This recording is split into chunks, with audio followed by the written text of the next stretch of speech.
যে কোনো বাঙালি বাড়িতে কিন্তু main source of nonveg protein ডিম। তাই রোজ রোজ একই রকমের বয়েল ভাজা কারি খেয়ে যদি তোমরা বিরক্তিকর হয়ে থাকো তাহলে এই রেসিপিটি কিন্তু নিশ্চয়ই ট্রাই করতে পারো।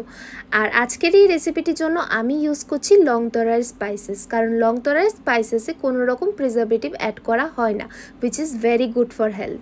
সো প্রথমে 4টা ডিম ভেঙে তার মধ্যে একটু নুন, জিরের গুঁড়ো, ধনিয়া গুঁড়ো, লাল মরিচের গুঁড়ো, হলুদ গুঁড়ো মিশিয়ে ভালো করে ফেটিয়ে নিতে হবে।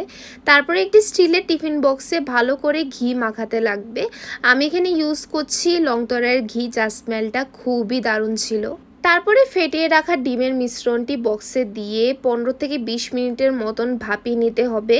ডিম ভাপা হয়ে গেলে নিজের ইচ্ছে মতো যে কোনো শেপে কেটে একটি বোলে নিয়ে তারপরে সর্ষে বাটা আর হালকা নুন দিয়ে ভালো করে মাখিয়ে নিতে হবে। তারপরে আবারও একটি স্টিলের বক্সে নিয়ে উপর দিয়ে সরষের তেল, এখানে আমি ইউজ করছি লংতরায়ের, যার স্মেলটা বেশ স্ট্রং ছিল, আর কিছু কাঁচা লঙ্কা দিয়ে স্টিমে বসিয়ে দিতে হবে।